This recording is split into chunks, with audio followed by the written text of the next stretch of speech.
Assalamu alaikum and hello, ladies and gentlemen. My name is Sabi. This is my second video.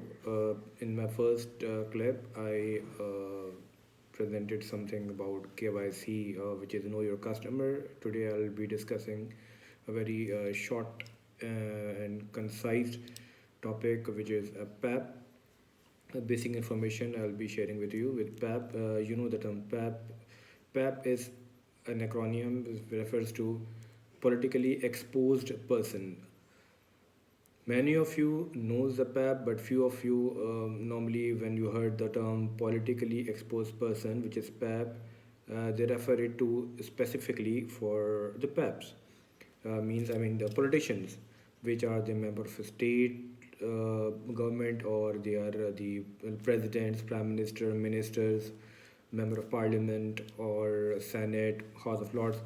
So the PEP, it's not only the politicians. Yes, they are like just like uh, as an example, all the oranges are fruits, but all the fruits are not oranges, right? Many of you know some people who are politicians on a very low level politicians in this on the specifically for some of the councils or of some townships. You do refer them PEP, but they are not. They shouldn't be tagged as a politically exposed person when we come to the banking or account opening side or their due diligence purpose. The PEP is can be a person who is a politician but holding a prominent portfolio or interested with some prominent function, right?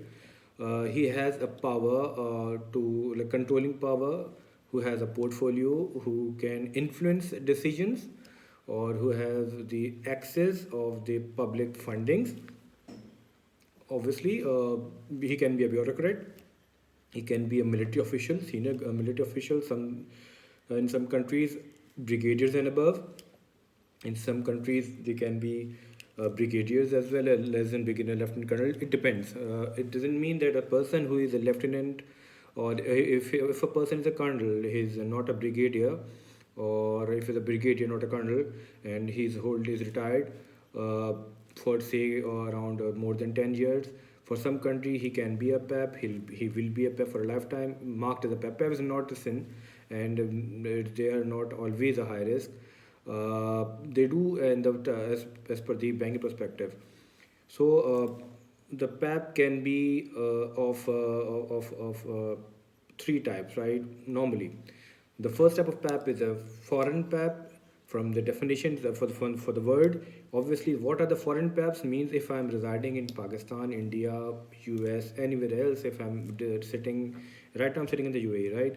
So for me, the foreign PEP would be the politically exposed person, means a senior official, senior state owner, government official, or minister, member of parliament belongs to another country, like from Pakistan, Great Britain, Canada, United States of America, any other country, Nepal, right?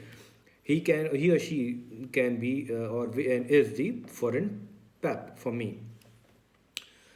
What is the term used for the PEPs who are locally interested persons? They are the local government body officials, right? And the third one is the international bodies. Who are the prominent person or portfolio holders or the signatories, directors in United Nations, of World Health Organizations, World Bank, right? WHO, World Bank, UN. He or she can be like the